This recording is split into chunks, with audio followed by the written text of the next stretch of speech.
Student exercise 10.2 ਅਸੀਂ ਕਰ ਚੁੱਕੇ ਹਾਂ। ਨੈਕਸਟ ਜੋ ਅਸੀਂ ਕਰਨ ਜਾ ਰਹੇ ਹਾਂ ਪਰਪੈਂਡੀਕੂਲਰ ਟੌਪਿਕ ਹੈਗਾ। ਨੈਕਸਟ ਜਦੋਂ ਅਸੀਂ ਪਰਪੈਂਡੀਕੂਲਰ ਡਰਾ ਕਰਦੇ ਹਾਂ ਸੈਂਟਰ ਤੋਂ ਕੋਡ ਦੇ ਉੱਤੇ, ਠੀਕ ਹੈ। ਇਹਦੇ ਵਿੱਚ ਇੱਕ ਐਕਟੀਵਿਟੀ ਦਿੱਤੀ ਹੋਈ ਹੈ, ਐਕਟੀਵਿਟੀ ਤੁਸੀਂ ਦੇਖ ਲਿਓ। ਥਿਊਰਮ ਨੰਬਰ 10.3 ਜਿਹੜੀ ਹੈ ਉਹ ਤੋਂ ਸ਼ੁਰੂ ਕਰਦੇ ਹਾਂ। ਦ perpendicular from the centre of A circle to a code ਬਾਈਸੈਕਟ the code. ਹਮੇਸ਼ਾ ਯਾਦ ਰੱਖੋ ਜਦੋਂ ਵੀ ਤੁਸੀਂ ਇੱਕ ਕੋਡ ਕੋਈ ਲਈ ਹੈ ਔਰ ਇਹ ਕੋਈ ਸੈਂਟਰ ਹੈ, ਉਹ ਕੋਈ ਸੈਂਟਰ ਹੈ, ਜਦੋਂ ਅਸੀਂ ਇਹ ਤੋਂ ਪਰਪੈਂਡੀਕੂਲਰ ਡਰੋ ਕਰਾਂਗੇ ਸੈਂਟਰ ਤੋਂ ਕੋਡ ਦੇ ਉੱਤੇ ਪਰਪੈਂਡੀਕੂਲਰ ਡਰੋ ਕਰਾਂਗੇ, ਉਹ ਡੈਫੀਨੇਟਲੀ ਜਿਹੜੀ ਤੁਹਾਡੇ ਕੋਲ ਨੀਚੇ ਕੋਡ ਹੈਗੀ ਹੈ AB, ਇਹਨੂੰ ਬਾਈਸੈਕਟ ਕਰੇਗਾ। ਬਾਈਸੈਕਟ ਦਾ ਮਤਲਬ ਕਿ M ਕੀ ਹੋ ਜਾਏਗਾ, ਮਿਡ ਪੁਆਇੰਟ ਹੋ ਜਾਏਗਾ। तो ਅਸੀਂ ਕਹਿ ਸਕਦੇ ਹਾਂ AM = MB ਹੋ ਜਾਏਗਾ। ਠੀਕ ਹੈ ਬੱਚੇ, ਰਿਜ਼ਲਟ ਜਿਹੜੇ ਨੇ ਥਿਊਰਮਸ ਦੇ ਰਿਜ਼ਲਟ ਤੁਸੀਂ ਯਾਦ ਰੱਖਣੇ ਆ। ਥਿਊਰਮ ਕਰਨ ਦੀ ਲੋੜ ਨਹੀਂ ਹੈ, ਸਿਰਫ ਰਿਜ਼ਲਟ ਯਾਦ ਕਰਨੇ ਆ। ਕਲੀਅਰ। ਤਾਂ ਕੀ ਸਿੱਖਿਆ ਸੀ, ਜਦੋਂ ਸੈਂਟਰ ਤੋਂ ਅਸੀਂ ਇੱਕ ਪਰਪੈਂਡੀਕੂਲਰ ਡਰੋ ਕਰਦੇ ਹਾਂ ਕੋਡ ਦੇ ਉੱਪਰ, ਅਤੇ ਉਹ ਕੋਡ ਨੂੰ ਕੀ ਕਰਦਾ, ਬਾਈਸੈਕਟ ਕਰਦਾ। ਇਹ ਸੀ ਤੁਹਾਡੇ ਕੋਲ ਥਿਊਰਮ ਨੰਬਰ 10.3। ਇਸੇ ਤਰ੍ਹਾਂ ਆਪਾਂ ਥਿਊਰਮ ਨੰਬਰ 10.4 ਦੇਖਾਂਗੇ। 10.4 ਕੀ ਕਹਿ ਰਿਹਾ, ਦ line drawn through the center of a circle to bisect a chord is perpendicular to the chord। ਬਸ ਉਹਦਾ ਇਨਵਰਸ ਹੈ, ਪਹਿਲਾਂ ਵਾਲਾ ਜਿਹੜਾ ਕੀਤਾ ਉਹਦਾ ਇਨਵਰਸ ਹੈ। ਜਦੋਂ ਤੁਸੀਂ ਇੱਕ AB ਕੋਡ ਲਏ ਸਰਕਲ ਤੋਂ ਇੱਕ ਲਾਈਨ ਡਰੋ ਕੀਤੀ ਹੈ ਨੀਚੇ ਨੂੰ, ਕਲੀਅਰ, ਔਰ ਇਹ ਲਾਈਨ ਨੇ ਬਾਈਸੈਕਟ ਕੀਤਾ, ਕਹਿੰਦਾ ਮਤਲਬ ਕਿ AM = ਤੁਹਾਡੇ ਕੋਲ MB ਹੈ। ਤਾਂ ਇਹ ਲਾਈਨ ਨੇ ਇਹਨੂੰ ਬਾਈਸੈਕਟ ਕੀਤਾ, ਤਾਂ ਡੈਫੀਨੇਟਲੀ ਥਿਊਰਮ ਕੀ ਕਹਿੰਦੀ ਹੈ ਕਿ ਇਹ ਆਟੋਮੈਟਿਕਲੀ ਇਹ ਲਾਈਨ ਕੀ ਹੋ ਜਾਏਗੀ, ਪਰਪੈਂਡੀਕੂਲਰ ਟੂ ਦਾ ਕੋਡ ਹੋ ਜਾਏਗੀ। ਜਿਹੜੀ ਲਾਈਨ ਤੁਸੀਂ ਸੈਂਟਰ ਤੋਂ ਲਈ ਸੀ ਕੋਡ ਦੇ ਉੱਪਰ, ਉਹ ਕੀ ਹੋ ਜਾਏਗੀ, ਪਰਪੈਂਡੀਕੂਲਰ ਹੋ ਜਾਏਗੀ। ਅਗਰ ਤੇ ਲਾਈਨ ਕੀ ਕਰਦੀ ਪਈ ਹੈ, ਬਾਈਸੈਕਟ ਕਰਦੀ ਪਈ ਹੈ ਕੋਡ ਨੂੰ। ਇਹ ਸੀ ਤੁਹਾਡੇ ਕੋਲ ਥਿਊਰਮ ਨੰਬਰ 4। ਉਸ ਤੋਂ ਬਾਅਦ ਆਉਂਦਾ ਸਰਕਲ ਥਰੂ ਦਾ 3 ਪੁਆਇੰਟਸ। ਇਹਦੇ ਵਿੱਚ ਕੀ ਹੈ ਬੱਚੇ, ਦੇਖੋ ਇੱਕ ਫਿਗਰ ਨੰਬਰ 1 ਤੁਸੀਂ ਦੇਖ ਰਹੇ ਹੋ, ਇਹਦੇ ਵਿੱਚ ਦੇਖ ਰਹੇ ਹੋ ਤੁਸੀਂ ਇੱਕ ਪੁਆਇੰਟ P ਹੈ, ਔਰ ਉਹ P ਪੁਆਇੰਟ ਦੇ ਉੱਤੇ ਵਿੱਚੋਂ ਕੁਛ ਸਰਕਲ ਤੁਸੀਂ ਪਾਸ ਕਰਾਏ ਨੇ। ਤਾਂ ਇਸ ਸਰਕਲ ਵਾਸਤੇ ਸਪੈਸ਼ਲ ਕੀ ਹੈ ਕਿ all this circles passing through point P। ਤੋ ਇਹ ਤਾਂ ਕੁਛ ਸਰਕਲ ਨੇ, ਇਸੇ ਤਰ੍ਹਾਂ ਤੁਸੀਂ ਹੋਰ ਵੀ ਸਰਕਲ ਇਹ ਪੁਆਇੰਟ P ਤੋਂ ਪਾਸ ਕਰਾ ਸਕਦੇ ਹੋ। ਸੋ ਕਹਿਣ ਦਾ ਮਤਲਬ ਕਿ ਇੱਕ ਪੁਆਇੰਟ, ਸਿੰਗਲ ਪੁਆਇੰਟ ਦੇ ਉੱਤੋਂ ਵੀ ਕੈਨ ਡਰਾ ਔਰ ਪਾਸ 3 not more than but infinite many circle. Okay, ਤੁਸੀਂ ਬਹੁਤ ਸਾਰੇ ਸਰਕਲ ਇੱਕ ਪੁਆਇੰਟ ਦੇ ਉੱਤੋਂ ਪਾਸ ਕਰਵਾ ਸਕਦੇ ਹੋ। ਉਸ ਤੋਂ ਬਾਅਦ ਆਏਗਾ 2 ਪੁਆਇੰਟਸ ਦੀ ਕੰਡੀਸ਼ਨ। 2 ਪੁਆਇੰਟਸ ਦੇ ਉੱਤੇ ਤੁਸੀਂ ਕਿੰਨੇ ਸਰਕਲ ਪਾਸ ਕਰਾ ਸਕਦੇ ਹੋ, 2 ਪਾਸ ਦੇ ਸਰਕਲ ਦੇ ਉੱਤੋਂ ਵੀ ਤੁਸੀਂ ਇਨਫਾਈਨਾਈਟ ਮੈਨੀ ਸਰਕਲ ਪਾਸ ਕਰਵਾ ਸਕਦੇ ਹੋ। ਕਲੀਅਰ। ਉਸ ਤੋਂ ਬਾਅਦ ਬੱਚੇ ਹਮੇਸ਼ਾ ਯਾਦ ਰੱਖੋ 3 ਪੁਆਇੰਟ ਨੇ। ਅਗਰ 3 ਨੋਨ ਕੋਲੀਨੀਅਰ ਪੁਆਇੰਟ ਨੇ ਤੁਹਾਡੇ ਕੋਲ, ਜਿਵੇਂ ABC ਹੈ ਪੁਆਇੰਟ, ਇਹਨਾਂ ਤੋਂ ਤੁਸੀਂ ਸਿਰਫ ਔਰ ਸਿਰਫ ਇੱਕੋ ਹੀ ਸਰਕਲ ਪਾਸ ਕਰਾ ਸਕਦੇ ਹੋ। ਕਲੀਅਰ। ਸੋ ਇਹ ਕੁਐਸਚਨ ਵੀ ਤੁਹਾਡਾ 1 ਨੰਬਰ ਦਾ ਬਣਦਾ ਹੈ।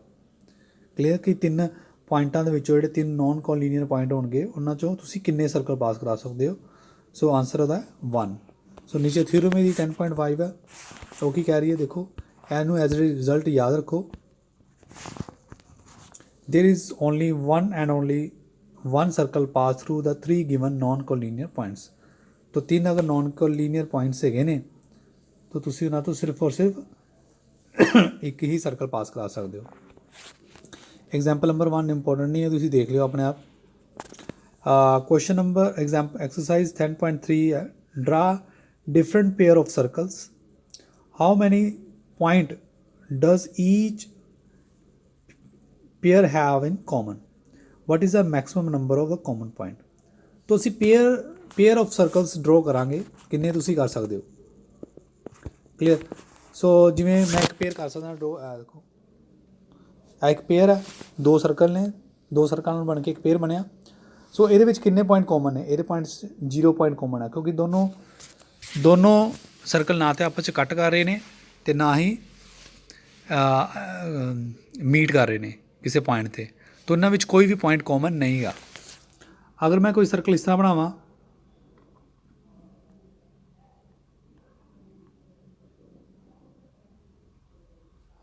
देखो ਇਹਦਾ 1 ਪੁਆਇੰਟ ਕਾਮਨ ਆਏਗਾ, ਇਹ ਪੁਆਇੰਟ ਕਾਮਨ ਲਿਆ P, ਇਹਨਾਂ ਦੋਨਾਂ ਦਾ 1, ਇਹਦਾ ਕੀ ਸੀ, ਕਿੰਨੇ ਪੁਆਇੰਟ ਕਾਮਨ ਸੀ 0, ਇਹਦਾ 1 ਪੁਆਇੰਟ ਕਾਮਨ ਆ ਗਿਆ।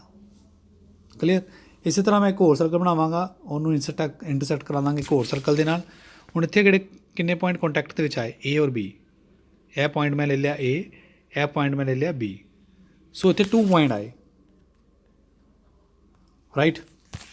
ਸੋ ਇਸ ਤੋਂ ਇਲਾਵਾ ਹੋਰ ਕੋਈ ਤੁਸੀਂ ਪੇਅਰ ਨਹੀਂ ਬਣਾ ਸਕਦੇ, ਇਹ 3 ਹੀ ਪੇਅਰ ਆਉਣਗੇ।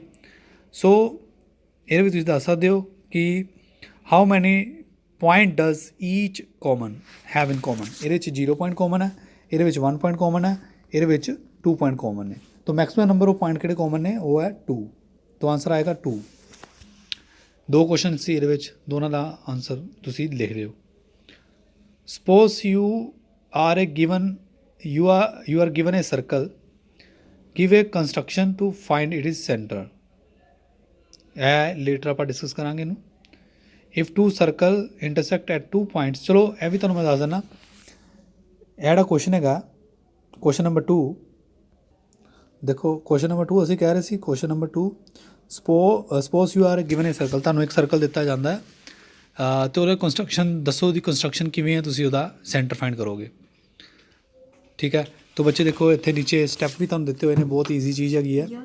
की करना है, तो एक सर्कल ड्रॉ करो, उत्ते 2 कोड ले लो, क्लीयर। उन्होंने 2 कोड के उत्ते तुसीं की करोगे, उन्होंने दोनों कोड नूं बाइसैक्ट कर दो। आखो यह कोड मैं बाइसैक्ट किया और इधरों बाइसैक्ट किया, क्लीयर। जिथे उन्होंने इंटरसैक्शन होएगी वो पॉइंट की आ जाएगा, सेंटर हो जाएगा। क्योंकि सानूं पता है कि जो असीं कोड किसी कोड नूं बाइसैक्ट करते हैं तो वो हमेशा सेंटर तो पास हो के जाती है। इस करके दोनों की ने, दोनों लाइनस की होणगियां, कोड तो जिहड़े तुसीं बाइसैक्ट करोगे, जिहड़ी लाइनस होणगियां वो सेंटर ते कट करनगियां।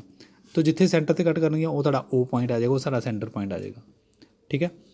उस तो बाद if 2 circle intersect at a point at 2 points, हुण 2 सर्कल ने, दोनों 2 डिफरेंट पॉइंट ते कट कर रहे हैं, then prove that their center lie on the perpendicular bisector of the common chord। तो यह बहुत ही इंटरस्टिंग कॉन्सैप्ट बेस्ड क्वेश्चन है। की कह रहा है, क्वेश्चन फिर एक बार देख लो। 2 सर्कल है, देखो एक सर्कल आ वा, एक सर्कल आ वा, क्लीयर। दोनों की करते पे ने, ए और बी पॉइंट के उत्ते आपस में इंटरसैक्ट करते पे ने, क्लीयर। तो उन्होंने एक कॉमन कोड आ गई, देखो कॉमन कोड के लिए आप ए और बी नूं मिला दोगे, दोनों की कॉमन कोड आ गई। तो डेफिनेटली की होएगा, जो तुसीं कॉमन कोड है तुहाडे कोल कह की रहा कि उन्होंने prove that their centre lie on the perpendicular bisector. तो परपेंडिकुलर बाइसैक्टर किहड़ा आएगा, हुण इहदे वास्ते आ ला आएगा और इहदे वास्ते आ ला आएगा परपेंडिकुलर बाइसैक्टर। तो दोनों वास्ते वो जिहड़ा परपेंडिकुलर बाइसैक्टर होएगा दोनों दे उत्तों पास करेगा। ठीक है, वो दोनों तो पास करेगा, बस आ चीज़ है। तो देखो कंसीडर 2 सर्कल, आप ओ डैश उन्होंने ले लिया, ओ तो ओ डैश उन्होंने ले लिया intersecting each other at A and B respectively. Join A B नूं आपां ज्वाइन कर देंगे तो साढ़े को कॉमन कोड आ जाएगी ना। सब तो पहले आपां ज्वाइन करता ए बी नूं, तो ए बी इज़ अ कोड of the circle centre O. तो ओ वास्ते वो कोड आ गई, आ सेंटर वास्ते कोड आ गई, clear. Therefore perpendicular bisector A B pass through, तो डेफिनेटली जिहड़ा होएगा, जिहड़ा परपेंडिकुलर बाइसैक्टर लगेगा अकॉर्डिंग टू द थ्योरम, वो कितों पास करेगा, ओ तो पास करेगा, right. So similarly again A B is a कोड, हुण ए बी उहदे वास्ते भी कोड होएगी जिहड़ा सेंटर ओ डैश है, clear. So therefore perpendicular bisector O तो भी करेगा, राइट। तो ओ डैश नूं मिला देना। Clearly the center of these circle lies on the perpendicular bisector of the cone। सो ਇਹ ਸਟੈਪਸ ਨੇ, ਇਹ ਸਟੈਪਸ ਨੂੰ ਧਿਆਨ ਨਾਲ ਦੇਖ ਲਓ, ਬਹੁਤ ਈਜ਼ੀ ਕੁਐਸਚਨ ਹੈ। तो 10.3 ਇਹਦੇ ਨਾਲ ਤੁਹਾਡੀ ਓਵਰ ਹੋ ਜਾਂਦੀ ਹੈ।